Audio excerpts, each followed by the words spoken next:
आपने क्यों रखा? मैं engineer Mureshwar Mishra, last bencher movie का प्रोड्यूसर। लास्ट बेंचर ये टाइटल मेरा नहीं है, डायरेक्टर प्रोजेक्ट रेबोलेमा का है। लेकिन उसके पीछे की सोच ये है कि जनरली जो लास्ट बेंच पे बैठते हैं, चाहे क्लास में हो, चाहे किसी सभा में हो, चाहे कोई कॉन्फ्रेंस में हो, उनको सबऑर्डिनेट एंगल से देखा जाता है। उसको किसी भी एंगल से प्रायोरिटी नहीं दी थी। सो कॉल स्कॉलर फ्रंट बेंच पे बैठते हैं, ऐसा अंडरस्टैंडिंग रखते हैं लोग। हम ये चाहते हैं कि जिसके अंदर टैलेंट है, स्किल है, कैबर है, वो कहीं भी बैठो, बेंच और सीट डजंट मैटर, पोटेंशियल अंदर होता है। जो भी सामने आता है उसके पास कोई ना कोई तो भी पोटेंशियल होता है, टैलेंट होता है, स्किल होता है, लाइबिलिटीज होती है।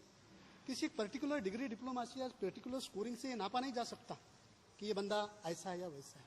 हम चाहते हैं चाहे सोसाइटी हो, फैमिली हो, चाहे क्लास हो, चाहे स्कूल हो, चाहे यूनिवर्सिटी हो, जो भी लास्ट बेंच पे बैठने हैं उसको दुयम दर्जे की नज़र से ना देखें। कहीं अगर बिलोंग करता है, सिटी का नाम आता है, बेंच का नाम आता है, स्कूल, तो ऐसे जनरली अंडरस्टैंडिंग हो जाती है लोगों की, नहीं ये तो ऐसे ही है। ऐसा नहीं होता। चेहरे पे बैठने से किसी भी एंगल से किसी को जज नहीं किया जा सकता। इसलिए वो लास्ट बेंचर को फर्स्ट एंगल से देखा जाए, फर्स्ट बेंचर की तरह। उनमें भी जो पोटेंशियल है उनको अपॉर्चुनिटी दी जाए, उनको प्लेटफॉर्म दिया जाए, उनके अंदर का स्किल बाहर लाया जाए। उसके अंदर जो भी गट्स है, स्किल है, उसको सोसाइटी को इंट्रोड्यूस किया जाए और ये संदेश, मैसेज दिया जाए, बंदा चाहे कोई भी बैठे, कहीं भी रहे, कहीं भी आए, कहीं से भी, अगर उसके टैलेंट है तो फर्स्ट रैंक का, फर्स्ट बेंच का जरूर काबिलियत उसमें है।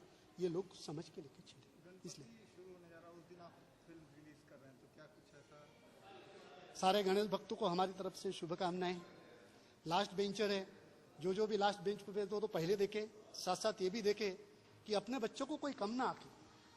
मात्र केवल डिग्री डिप्लोमा पाने से, स्कोरिंग किसी सब्जेक्ट में करने से कोई बंदा बहुत टैलेंट, बहुत स्कॉलर, ब्रिलियंट नहीं हो सकता। किसी ने खूब कहा है कि talent of the nation are found on the last bench, सबसे पीछे स्कॉलर। तो हाँ, तो इस तरह से सोसाइटी उन लोगों को देखे, फैमिली उनको जाने, परखे कि अपना लड़का चाहे जैसा भी हो, कॉलेज स्कूल में उसको स्कोर मिले या नहीं मिले, कोई तो बात उसमें है, उसको देखे और समझे और उसको अप्रिशिएट करे। मैं अप्रिशिएट करना चाहता हूँ कि तुम आगे बढ़ो, चाहे आपका परसेंटेज कितना भी लो या हाई रहा हो, उसमें मत जाओ, तुम्हारे अंदर जो कुछ है बाहर लाओ। मैं वो तमाम पेरेंट्स से कहना चाहता हूँ, अपने बच्चों को कम मत आंको। कुछ तो उनके पास है जो औरों के पास नहीं होगा, उसको देखो और उसको अप्रिशिएट करो। उसको टेंशन या फ्रस्ट्रेशन में लाने के लिए कोई ऐसे कमेंट्स मत करो, आप उसके साथ रहो। किसी के साथ में उसका कंपैरिजन करके कोई ताने मत दो, क्योंकि वो जिसका आप कंपैरिजन करते हैं जिसके साथ में, वो है, आपका लड़का है, कुछ तो डिफरेंस है।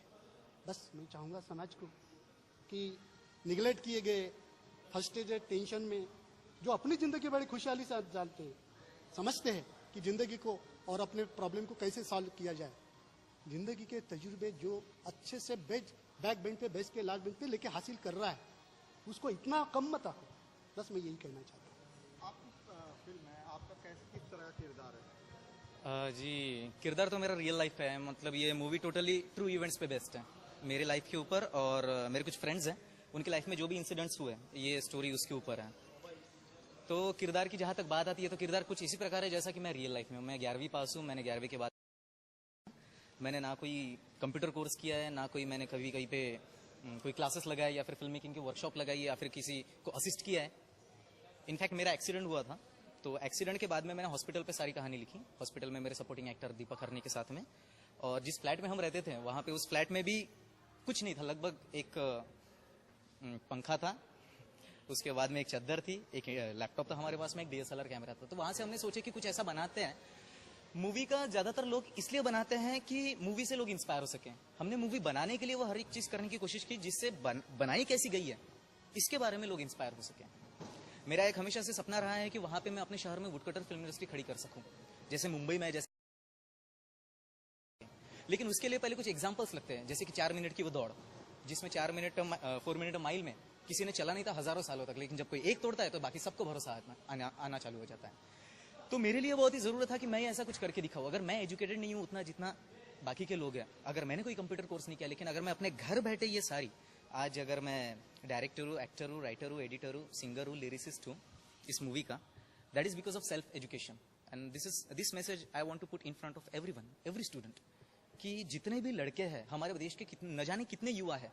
एक डायलॉग है यहाँ पे, एक A4 साइज की डिग्री हमारी औकात नहीं नाप सकती। इसका मतलब मैं एजुकेशन को कम नहीं बोल रहा हूँ, मैं सिर्फ ये बोल रहा हूँ, अगर आपको कॉलेज में एक A4 साइज की डिग्री में लिखा गया है कि आपको 60% मिले, इसका मतलब ये नहीं कि आप सिर्फ 60% डिजर्व करते हो। कोई है जो फेसबुक के पेजेस अच्छे से बना सकता है, उसके लिए आज करियर ऑप्शन है। कोई है जो ट्विटर अकाउंट हैंडल कर सकता है, उसके लिए आज करियर ऑप्शन है। इनफैक्ट कोई ऐसा नहीं है जो टोपी पहना सकता है, but if you have good convincing power, use it in the right field, और वहां पे कोई आगे बढ़ सकता है। और एजुकेशन जो है, it is a ongoing process. ये किसी कॉलेज का मोहताज नहीं होता कि आपने 15 साल का एजुकेशन किया तो ये कंप्लीट हुआ। और ये मेरा किरदार बताने की कोशिश कर रहा है इस मूवी में। नो, बिल्कुल बिल्कुल नहीं। इस फिल्म की कहानी क्या आपके जीवन पर आधारित है? मतलब जैसे जैसे आपके कॉलेज लाइफ में हुए? हाँ, जैसा मेरी तो कोई कॉलेज लाइफ थी ही नहीं।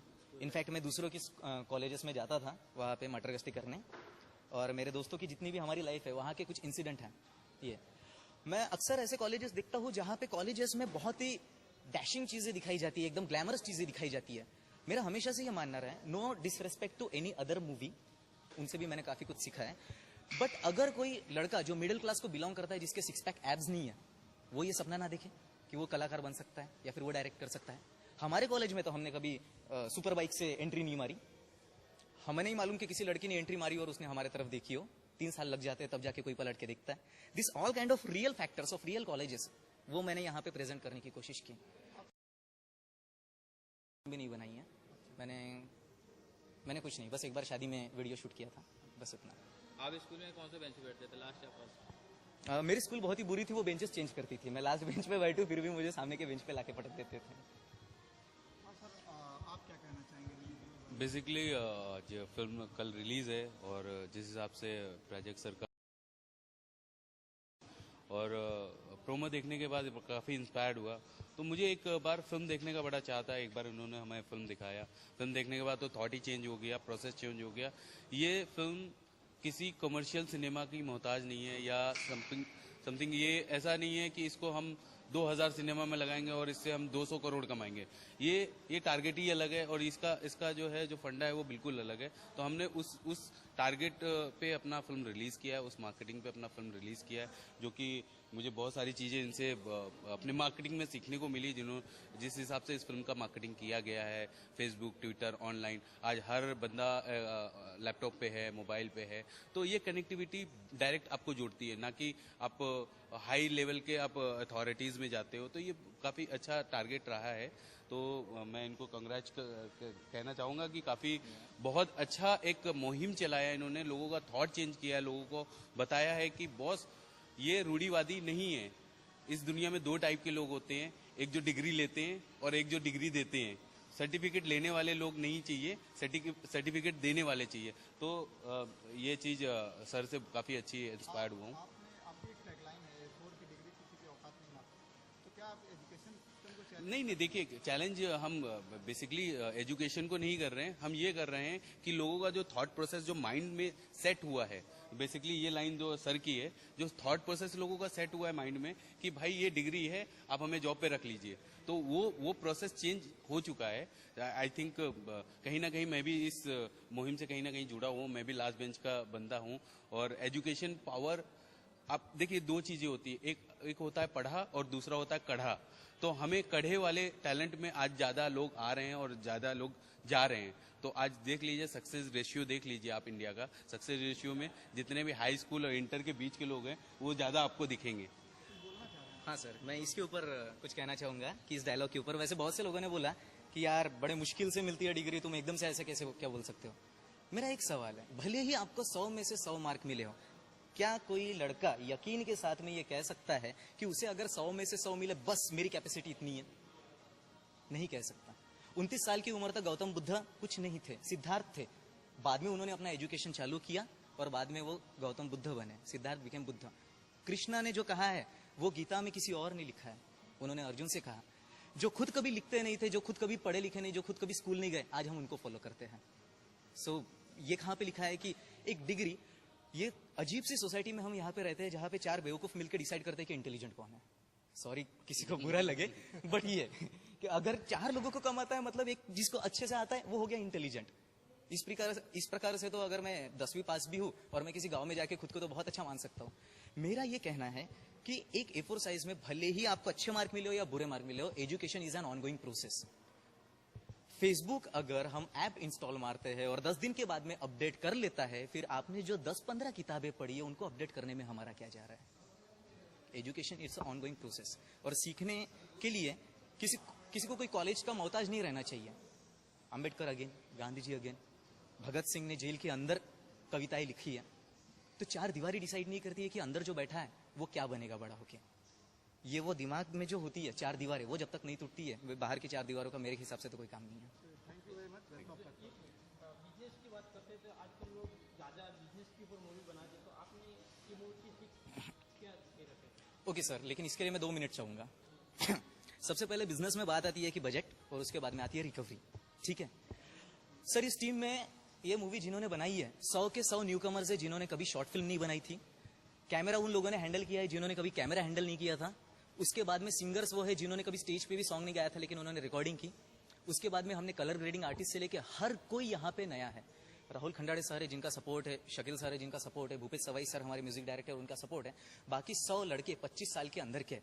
मैं रिकवरी के बारे में बस इतना कहना चाहूंगा, एक फिल्म मेकर को खड़ा होने के लिए एक मूवी लगती है, हमने एक मूवी के अंदर 100 फिल्म मेकर खड़े करके रख दिया। ये मेरे ख्याल से बहुत बड़ी रिकवरी है। मालेगांव का without taking admission in any kind of institutions regarding drama, acting, नहीं। singing, music, Malegaon etc. देखिए, इस तरह से Everybody is हाँ, और going मैं by this way. कि मैं उनसे काफी इंस्पायर्ड हर हूँ। एक इंसान अपना टैलेंट शो भी कर रहा है कि जिसने कभी कुछ किया नहीं तो पहली मर्तबा कर इलाज में रहा है। यूज कर। आप फिल्म को एंजॉय कीजिएगा और खुद डिसाइड कीजिएगा कि वाकई बंदे जिनको लास्ट बेंच पे बैठे थे वाकई कुछ काबिलियत रखते इसके हैं। बाद सर आपकी कोई